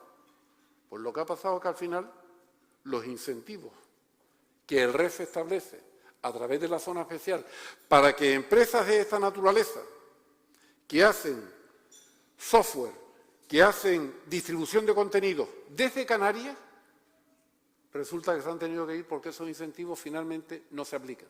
Y quiero decir, y lo quiero decir a favor de todas las fuerzas políticas de Canarias, porque han intentado en el Congreso de los Diputados introducir una enmienda para clarificar ese aspecto, todas las fuerzas políticas, en la Ley General de Presupuestos del Estado para el año 2021 y en la del año 2022, con implicación directa de las más altas instancias del Gobierno de Canarias, con implicación de los grupos parlamentarios, del Partido Socialista, del Partido Popular, de Nueva Canarias, de Coalición Canaria, y esto no ha salido adelante. Quiero decir que el mayor reto que tenemos nosotros es aumentar la productividad, y para eso solo hay un camino en economía, que es aumentar el crecimiento económico. Y aumentar el crecimiento económico significa aumentar el crecimiento potencial de la economía de Canarias. Y esto creo que es, para el siguiente Gobierno, el mayor reto que tiene. Diversificar la economía. Yo soy partidario de que aquello que funciona, si posible, hay que mejorarlo, pero hay que intentar no retroceder en ello. Yo creo mucho en la teoría de la ventaja competitiva. Y al final, si tú ves lo que es la economía global, ¿qué es? El intercambio de lo que individuos, sociedades, compañías, regiones, países en el mundo hacen, y fruto de ese intercambio viene la globalización. Antes creo que lo mencionaba José Carlos. Ahora mismo, curiosamente, que estamos en un debate donde cada día se escucha más, da la impresión que retrocedemos en globalización, ¿no? Si uno ve después de la pandemia los flujos a nivel global de inversiones directas, si ve uno a nivel global los flujos del comercio internacional, si uno ve a nivel global los flujos de activos financieros, hoy son mayores que antes de la pandemia. No hay un proceso de desglobalización. Lo que hay, en mi opinión, es algo que le escuché, o le leí, mejor dicho, hace poco, en un magnífico discurso a José Juan Ruiz, economista brillantísimo, hoy presidente del Instituto Elcano, que decía, lo que ha ocurrido en el mundo es que la geopolítica le ha hecho una OPA hostil a la economía. Hoy todo es geopolítica. Y la geopolítica, dice José Juan Ruiz, es un juego de suma cero. No puede ganar en este juego de equilibrios de la geopolítica Estados Unidos si no pierde China. No puede ganar China si no pierde Estados Unidos. Europa está en medio, pero, perdonen que lo diga así, en este juego Europa no está pintando nada. Lo hemos visto a resultas, entre otras, de la invasión de Ucrania. En cambio, la economía no es un juego de suma cero. La economía es un juego de suma positiva. ¿Por qué? Porque cuando funcionan de manera libre las instituciones, cuando las instituciones son fuertes, cuando las empresas invierten, cuando se crea empleo, fruto de todo eso, la economía se ensancha. En definitiva, lo importante no es ver cómo redistribuimos la tarta. Ese no debe ser el foco. Lo importante tiene que ser cómo hacemos la tarta más grande para que pueda llegar a muchas más personas. Y eso, y no otra cosa, es lo que yo creo que debe ser uno de los retos de la economía canaria en los próximos años. Por una cuestión de tiempos, ahora te doy la palabra a Jerónimo, pero ya decirles que nos estamos quedando fuera de tiempo. Vamos a ir después de tu intervención ya al tema de la política y las elecciones que tenemos a la vuelta de la esquina, para que nos haga un poco una reflexión de cómo ven las cosas y qué posibilidades hay. Cuando quieras, Jerónimo. Bueno, yo al moderador quisiera decirle que José Manuel acaba de presentar un tema que daría lugar a 4 foros. Porque claro, antes quiero hacer una pequeña puntualización respecto a las referencias a la ilustración y quería incluso contestar antes que hablara José Carlos porque me parece muy bien y a mí por múltiples motivos la ilustración significa mucho, ¿no? Pero se han callado que de la ilustración deriva aquella frase de laissez-passer le monde dans lui-même, del liberalismo económico, que da lugar a la reacción del movimiento obrero, y es todo un siglo XIX y parte del XX, o mucho del XX, en el que se pone un freno, y de ahí vendrá luego el complemento de la política económica de Keynes y el plan Beveridge, etcétera, ¿no? Entonces, que me parece estupendo que ahora con la pandemia Keynes haya resucitado para la Unión Europea y que países que estaban anclados en el liberalismo económico hayan visto que la única manera de salir frente a una crisis de esa naturaleza es volver a la inversión pública, a fortalecer y desarrollar el consumo para recuperar la economía. Bien, cierro este paréntesis porque como en eso coincidimos ideológicamente incluso José Carlos y yo sobre esa visión de la ilustración y la postilustración. La otra cuestión es lo del PIB. Vamos a ver, yo he estado 40 y tantos años explicando derecho al trabajo y me he leído una revista que publicaba el Ministerio de Trabajo desde la época de la dictadura. Y ahí mensualmente nos daba un anexo estadístico donde decía el sueldo por cada una de las provincias de España, entonces no había comunidades autónomas y después de comunidades autónomas el tema no ha variado, nos daba el nivel de salario medio en las distintas provincias y resulta tanto de empleados como de asalariados, de empleados de categorías intermedias y de verdad. Y resulta que Murcia y Canarias éramos las más bajas. Y en duración de jornada de trabajo lo mismo. Bien. Ahora tenemos el PIB de este año y el año pasado, después de Baleares, el que más crece. De toda España, por encima de la media. Y sin embargo, el problema del empobrecimiento y las distancias está. Las distancias, ¿y por qué se produce esa diferencia salarial? Pues porque esto no es una economía industrializada. Y el País Vasco, Navarra, Madrid, Cataluña, son los países industriales por excelencia de España, ¿no? Entonces, los salarios, lo mismo en Alemania que en España, de la industria son los superiores. Y los convenios colectivos son los que negocian los sindicatos con mejores niveles. En España, la única manera de corregir esa desigualdad es a través de la negociación colectiva, porque no vas a establecer un salario mínimo superior y distinto como hacían en la época franquista en el territorio canario respecto al resto del país. Entonces, la negociación colectiva y las desigualdades, solo a través de una política fiscal, se podrán corregir, pero no es que Canarias esté condenado y por dejar de los gobiernos, sean de Coalición Canaria, sea del PSOE, con colaboración del Partido Popular que ha habido en los 40 años de autonomía, nos haya llevado a una situación. Lo que pasa es que nuestra economía sigue girando y va a seguir girando en torno al turismo. Y los salarios en el sector turístico, en Alemania también, son inferiores que en la industria, y yo he vivido muchos años, muchas vacaciones en Alemania, y he visto jefes de relaciones públicas de un hotel de 5 estrellas que al jubilarse se tuvo que ir a trabajar a otra empresa porque la pensión tal. Si las pensiones medias en Canarias son por debajo, ¿por qué? Porque los salarios son más bajos que la media nacional. ¿Por qué? Porque la cotización de la Seguridad Social establece que en base a los salarios es donde se establece la pensión. Y todo esto lo damos como una desgracia, como una desgracia. Es decir, ¿qué alternativa tenemos una economía basada en una región que no tiene materias primas ni territorio para montar una industria? Calificar cada vez mejor el sector turístico y no plantearnos problemas ahora como la carga de población, como algunos partidos están planteando últimamente, o otros que crear la ecotasa turística. Es decir, estamos protestando por la política europea de imponernos un impuesto a los carburantes de los aviones y en cambio otros están pidiendo una ecotasa turística que ya Barcelona la tiene y son 5 euros por noche en habitación. O sea que a ver si nos aclaramos.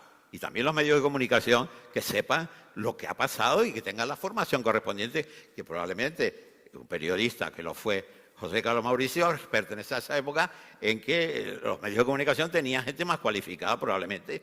Hay excepciones maravillosas hoy, pero hay un nivel medio en el que lo que importa es el titular de la desgracia, de lo negativo, porque eso es lo que vende en competencia con las redes sociales. Es otro mundo, otra sociedad, pero hay que puntualizar y hay que informar debidamente al ciudadano para que no estemos ahora con que somos aquí los abandonados en el desierto por parte del resto de los españoles, cuando nuestra propia estructura, pero de esta propia estructura ha surgido lo que los economistas siempre han valorado, la renta de situación, las condiciones climatológicas que nos ha permitido ser un mercado turístico caro, comparado con otros competidores que no van a competir con nosotros porque están gastando más lo que están viniendo ahora y los hoteles han subido el precio de las habitaciones. Luego, seamos realistas y contemos todos los matices de la realidad compleja que es nuestra economía. Como dice Jerónimo, esto da para 4 foros. Mira, José Carlos, perdona que te interrumpa, porque es que ya estamos casi súper fuera de tiempo. Sí, una reflexión breve, porque quiero preguntarles por las elecciones que bueno, pero hay un tema que ha abierto José Manuel y que ha contestado Jerónimo, y es muy interesante porque por eso hay tres niveles de pensamiento. Canarias es unas islas abandonadas. No, precisamente Jerónimo fue el que lideró a través del Estatuto de Autonomía y la democracia y el nuevo REF un proceso de integración de Canarias en España y en Europa. Y Canarias se ha acercado. Pero nosotros no nos olvidemos. Nosotros, la ley de Puerto Franco dice en el decreto inicial, que luego fue ley, aquellas islas olvidadas se convertirán en un centro de riqueza y de bienestar si se abren al mundo, es el famoso ley de Puerto Franco. Pero estuvimos siglos olvidados. Y esto lo escribió el equipo de Bravo Murillo cuando escribió la ley de Puerto Franco. Pero no porque no nos quisieran o no nos amaran, es que estábamos lejos. Y la distancia es el olvido, dice el bolero, ¿no? Fuimos también en una época en que los transportes y tal no se habían globalizado y entonces fuimos islas olvidadas. Y todavía estamos, en parte, intentando superar el atraso cultural, que hay que ver los indicadores culturales que teníamos nosotros cuando murió Franco. Bueno, que Jerónimo que lideró esa primera década del Estatuto y de los gobiernos, digan, nos hemos acercado y han aceptado nuestro hecho diferencial y está en la Constitución española y está en el Estatuto de Autonomía y en el REF, que nos define como un archipiélago atlántico. Bien, pero Canarias por su territorio y por el nivel de su población y por la falta de mercados exteriores, porque estábamos lejos. Bueno, pasó la primera revolución industrial, la segunda, la tercera, y en Canarias no. Ahora está pasando la cuarta, y eso es lo que hay que ver. Y la cuarta no es la siderurgia y los altos hornos y la minería, como el País Vasco y en Cataluña y tal. Es la nueva economía verde y la economía digital. Pero para eso hay que atraer talento, capitales y capacidad y tener mercados exteriores. José Carlos, sí, perdón. Si termina la Termino. cuestión para... Entonces, bueno, estamos en ese momento, en los próximos 10, 15 o 20 años, y tenemos que especializarnos en esa economía. Y solo digo una cosa, antes de ayer, una empresa que ha ofertado en Canarias los molinos estos de eólicas en el mar, dijo, si se instalan, podemos tener un potencial importante en África de exportación.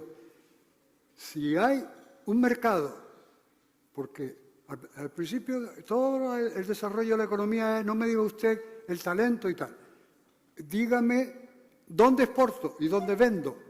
Y se está abriendo una nueva África en todo el siglo XXI. Y ese es el mundo que hay que ver, porque hemos estado 5 siglos con 4.000 kilómetros de desierto al este y 4.000 kilómetros de mar al oeste, aislados. Somos las islas. Hoy no. Hoy el mundo se ha globalizado y podemos cambiar. El problema es ver el elefante para transformar esta sociedad. Nada más. Vale, muchas gracias. Miren, ya es que nos hemos quedado, sabíamos que nos íbamos a quedar cortos por los temas que habíamos planteado, pero es que si no ya se alarga mucho el tema. Les voy a pedir para concluir, estamos ante las elecciones del 28M, vienen muy reñidas, no sabemos si se va a poder reeditar el Pacto de las Flores, si vamos a ir a un gobierno coalición Partido Popular o coalición PSOE. Yo les quería preguntar y me contestan si quieren directamente y si no como ustedes quieran. Si hubiera un empate técnico 35-35, ¿ustedes qué habrían pactado? ¿O qué creen que es el pacto que nos correspondería? Jerónimo. Eso yo. Lo mismo que declaré antes a los medios. Yo creo que no va a haber cambios sustanciales, que va a haber una repetición a nivel de comunidad autónoma. Subirá algún partido, bajará otro, pero sin modificaciones al Pacto de las Flores, alternativa, en mi opinión, y que conviene que se mantenga. Es mi opinión también. Y en cuanto a corporaciones locales, naturalmente habrá cambios en algunas ciudades y en algunos cabildos, pero eso es lo normal. Pero yo creo que, en mi opinión en general. Pero yo no quería acabar sin tratar un tema que me parece fundamental en este foro, más que las elecciones de dentro de un mes, que es el entorno de Canarias. Ha aludido algo José Carlos Mauricio. Y es necesario que en esta comunidad, toda la sociedad canaria, debata qué queremos que ocurra en la África vecina en los próximos años. Porque hay una transformación. Yo soy un extraño bicho que me leo 2 revistas africanas de unos monjes y de una religión italiana, pero me lo leo. Y ahí colabora gente nada sospechosa como el compañero tuyo, Naranjo, que es un experto en política africana. Y yo he visto que en estos últimos años la OTAN, en la Asamblea de Madrid de junio del año pasado, ha decidido por vez primera abrirse hacia el sur. Si se abre hacia el sur, porque ve riesgos en el sur, ¿verdad? Y en consecuencia, yo me siento gratificado, a pesar de que cuando se discutió el estatuto, defendíamos los socialistas en minoría la neutralización de Canarias, ¿de acuerdo? La izquierda. La ingenuidad. Y ahora, gracias a que la OTAN, si pasa algo, viene a defendernos. Segunda cuestión. El yihadismo está en varios países del subsahel. Subsahel, bien. Ahí están los rusos, además con el equipo Wagner. El pobre don Ricardo Wagner no tiene nada que se confunda su nombre, pero ahí está. Y están también en Ucrania, ¿no? Tercera cuestión. Argelia está siguiendo la política de Rusia cara a África. Y tercera cuestión, el tema Sáhara. Y eso es lo que yo abro a debate. No ahora, y sé que me va a costar. Yo, si fuera candidato, no diría ni mu. Y he estado en algunos debates en el que ha habido compañeros de José Miguel y no ha querido nadie pronunciarse. Digo, cree que hablar aquí supone huida de votos. Soy consciente de ello. pero lo digo como ciudadano canario y, como decía al principio, como pensador. ¿Qué queremos tener a 120 kilómetros de la isla de Fuerteventura? ¿Una república islámica o una monarquía controlada incluso religiosamente por el jefe del Estado, por el rey? Esa es la cuestión. Segundo, renunciamos a tener ahí un territorio de futuras inversiones de Canarias por tradición de la época colonial, por recuerdos, por los motivos que sea y por la proximidad. Aquí Canarias, sé que esto es una herejía, decir lo que estoy diciendo, pero yo creo que la autonomía adoptada por el presidente del Gobierno de España recientemente es la única fórmula y no es violar ninguna legalidad internacional como se está diciendo, porque la Comisión de Naciones Unidas lo único que ha renunciado a la autodeterminación y al referéndum, y eso no lo quieren reconocer los simpatizantes políticos que hay en Canarias, y son muchos, la mayoría, por decir. Esa es la cuestión. Canarias está ayudando económicamente, más que ninguna otra comunidad, al campamento de refugiados saharauis de Tinduf. Nadie ha preocupado, ni en la oposición tal, de preguntar si ese dinero llega a Tinduf, si va por Naciones Unidas o va a través de las estructuras exteriores del llamado Frente Polisario. Son temas que están ahí. Entonces, en mi opinión, yo creo que la autonomía apoyada por Estados Unidos, apoyada por Alemania, por Francia evidentemente, por el Reino Unido también, y hay hoy 16 países que tienen consulado en el territorio saharaui. Luego están reconociendo la soberanía de Marruecos. Y la Unión Europea va a seguir planteándose esos problemas en torno a los tratados de pesca. Probablemente cuando se acabe el año próximo, este año, el tratado, van a decir, no, ni buscamos un tratado, el gobierno de Marruecos, porque van a plantear el Tribunal Europeo lo que ha dicho sobre las aguas del territorio saharaui y van a negociar con Rusia, que no lo van a plantear esos problemas. Y estará la pesca rusa, estará la pesca japonesa, etcétera, etcétera. Son problemas que tienen repercusión sobre nuestra economía y sobre, repito, sobre el futuro de Canarias y nuestra seguridad. Y eso es lo que quiero que se debata para que salgamos del sentimentalismo, que comparto y respeto, a la racionalidad cuando se trata por políticos que tienen que decidir. Hay que tentarse bien la ropa en materia de política exterior. ¿A qué se juega? Vamos a tener que organizar otro foro. José Carlos y José Manuel, ya para que cierren. Bien, para cerrar, qué pena que no dure esto, aunque usted se aburriría muchísimo, pero una hora más para poder llegar a conclusiones interesantes. Este planteamiento que hace Jerónimo sobre África. Nos hemos tropezado históricamente con África, ya. Y si solo queremos tener problemas de emigraciones, o de que venga la langosta o no venga la langosta, sigamos intentando creer que vivimos en un paraíso aislado, que es mentira. Si no cooperamos en la transformación de África, África nos aplasta en el futuro con sus problemas. Así de claro. Por tanto, es un problema de supervivencia. Jerónimo abrió la batalla de Marruecos y otras, pero Jerónimo ya nos anuncia que él desea y que está casi seguro, yo lamentablemente creo que también, de que se va a seguir con el Pacto de las Flores. Yo pregunto, Jerónimo, ¿qué hemos hecho estos 4 años? Porque el Pacto de las Flores no le ha hecho ni caso al tema de África. Y ha ido Ángel Víctor ahora hace poco, pero porque tenía que hacer ese ritual y nosotros no tenemos política africana. Y en el tercer plan África, el gobierno de España, el de Soria, ya había redactado que Canarias tendría un papel de cooperación y de seguridad importante. Llegó el señor Borrell al Ministerio de Asuntos Exteriores y se lo cargó. El otro día hubo una reunión sobre la mediana de Canarias. Y el Ministerio de Asuntos Exteriores, no del PSOE, que sigue ahora, el de siempre, porque allí quien manda son los viejos embajadores y no sé qué. Cuando Canarias dice, oiga, yo soy también Estado, y en la política exterior la dirige el Estado, pero déjeme usted participar en los problemas que a mí me afectan. Por ejemplo, en la negociación de la mediana. Y el otro día hubo una reunión, y entonces los de Madrid le dijeron a Ruano, que lo habían elegido como experto en temas de mediana y del agua, el Ruano, usted no entra en la reunión. Me llamó por teléfono, yo hacía mucho tiempo que no lo veía. ¿Tú sabes lo que le contestaron la delegación marroquí? Oye, nosotros nos gustaría que estuviera Canarias en esa representación, porque nosotros además este tema ya lo negociamos con Mauricio, le dijo la embajadora actual, Karima me parece que se llama, en Marruecos. Bueno, y yo negocié con el que es actualmente presidente del gobierno de Marruecos, Hanouch, porque era presidente de Sumasadra, de Agadir. Pero es que África es tremenda y las problemáticas que tiene son tremendas. Pero si Europa no, Canarias y España, Europa no entiende que en el futuro este de la geopolítica y de la geoestrategia, nuestro papel en África y en América Latina es decisivo para Europa y para el mundo. Y no solo podemos dejar a Wagner, que no es el compositor, amigo de Jerónimo, sino esos mercenarios rusos que están ocupando Mali. Bien, primer tema. Segundo tema.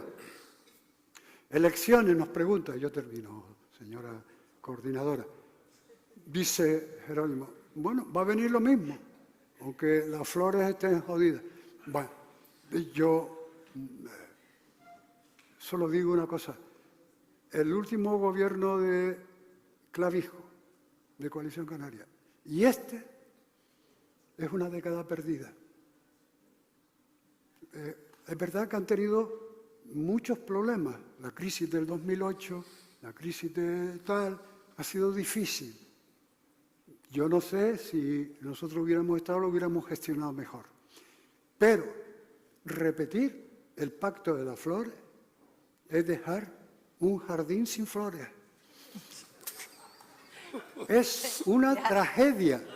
Déjale ahí la... Déjame terminar. Entonces, hace falta un gran pacto de coalición. Y ojalá el pacto de las flores solo saque 35 y el centro derecha 35, que podría ocurrir, y se vean obligados a hacer un gran pacto de coalición. Los periodos de transición histórica necesitan gobiernos de amplia coalición. Y en España igual. Y no puede estar ni vos ni Podemos. Tenemos que pactar el futuro, como lo pactamos Jerónimo y yo, no solo los dos, sino con todas las fuerzas democráticas de Canarias en la transición.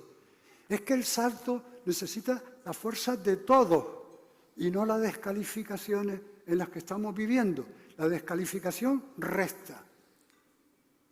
La suma multiplica. Y ese es el momento histórico que vivimos. Pero nosotros seguimos en la política esta de andar por casa y los políticos canarios no hacen otra cosa que la madrastra de Blancanieves. ¿Ustedes les recuerdan el cuento? Yo como se lo enseñaba a mi nieta. La madrastra se mira en el espejo y dice, ¿quién es la más bella? Hasta que el espejo le dice, no, no es usted, es Blancanieves, que la maten. Entonces aquí hacen encuestas y le dicen, no, usted es el más bello. Como diga la encuesta que va a perder 2 o 3 diputados, utilizan la unidad de emergencias esa que tiene de operaciones especiales, llaman a Santiago Pérez en Tenerife y le dice, oye, pon una operación de reparo al señor Clavijo porque es el adversario peligroso. Y luego dice, las operaciones de emergencia, esas cuando se hacen, los estados le ponen medallas a los que hacen la operación encubierta en secreto. Aquí no, aquí a Santiago Pérez lo hicieron senador. Usted concluye. Bueno, 2 minutos respecto al tema de las elecciones. Imposible saber ahora, pero yo creo que el escenario central, sobre todo por el último sondeo que hemos visto, el que ha publicado Pedro Guerra y algunos otros que venían de atrás, da la impresión que el escenario central va a ser otra vez un empate técnico entre los dos bloques, centro-derecha y centro-izquierda, y quien va a decidir es otra vez Casimiro Curvelo con sus 3 diputados, que son lo único que parece cierto en la ecuación 35-35. Yo creo que es metafísicamente imposible, porque salvo que se meta ya de entrada Casimiro Curvelo y a su grupo dentro de alguno de esos 2 bloques, pero yo creo que eso también es muy difícilmente previsible. Por tanto, yo creo que lo que va a ocurrir es que habrá un gobierno de pacto. Yo estoy en desacuerdo con Jerónimo, yo espero que no sea el pacto de las flores, estoy de acuerdo con José Carlos, yo creo que se podía haber hecho de otra manera, aunque han tenido un entorno realmente muy complicado, pero va a decidir al final don Casimiro Curvelo. Es verdad que el PSOE tiene, al menos en teoría digo, ¿no?, 2 posibilidades para pactar. Tiene el Pacto de las Flores, si le da, o también eventualmente podría tener Coalición Canaria. Este segundo escenario yo lo veo sumamente complicado, pero en política todo es posible. Coalición Canaria al propio tiempo tiene 2 posibilidades también. Tiene la posibilidad de sumar con el Partido Popular, en caso de que dé la suma, y tiene también la posibilidad de sumar con el PSOE. El único que tiene una sola posibilidad es el Partido Popular, que es con Coalición Canaria, porque desde luego no veo en las circunstancias actuales al Partido Popular pactando con el PSOE, porque al margen de otro tipo de consideraciones, las circunstancias de política nacional ahora mismo lo impedirían, al igual que muchas otras veces en la comunidad autónoma. Jerónimo lo ha intentado, yo también lo he intentado, pero eso siempre ha sido muy difícil y me temo que va a seguir siendo complicado. Por tanto, 2 posibilidades para el PSOE, 2 para Coalición Canaria, 1 para el PP, y creo, o probablemente sea un wishful thinking por mi parte, un deseo, ¿no? Yo creo que el escenario central hoy va a ser un cambio en el Pacto de las Flores y que va a haber un pacto de centro-derecha con la decisión de don Casimiro, que dependerá solo de él, apoyando ese pacto. Y creo que una vez que esté el Gobierno, es que hay un tema, si me permite medio minuto, que yo creía que íbamos a tocar, pero al que se refirió Jerónimo, que es el de la superpoblación y el debate. Yo creo que este va a ser uno de los debates. Yo creo que de verdad esto es una cortina de humo, una vez más, para tapar los problemas reales y auténticos de Canarias. En Canarias no solo no hay un problema de superpoblación, en Canarias lo que hay un problema es de formación de una parte de la población que hay aquí. Es verdad que cuando se pone ese problema de la superpoblación, somos muchos, ¿cuántos cabemos? No cabemos más, pues también digamos que se pone al hilo de las colas tremendas que se organizan, por ejemplo, todos los días por la mañana en Santa Cruz de Tenerife para ir del norte hasta Santa Cruz, o aquí a mediodía para salir del Cebadal. No, pero ese no es el problema. El problema es de demografía, pero es exactamente el problema contrario. El problema es que estamos yendo a un envejecimiento absolutamente alarmante, a una disminución de la tasa de natalidad absolutamente alarmante. Canarias tiene la tasa de natalidad más baja de todas las comunidades autónomas de España. Este es un problema no solo de Canarias, es un problema del mundo. Ahora somos 8.000 millones en el mundo. Las previsiones de Naciones Unidas dicen que en los próximos 50 años probablemente vamos a llegar a unos 10.400 millones de habitantes. Y luego se va a estabilizar, pero eso sería el mejor de los mundos. Porque ¿qué es lo que ocurre a medida que las economías emergentes vayan aumentando el nivel de desarrollo? Porque lógicamente van a empezar a disminuir también las tasas de fertilidad ahí. Ya hay más de la mitad, 130 o 140 países de Naciones Unidas que tienen una tasa de fertilidad que está exactamente en el borde de la estabilidad, que es 2,1.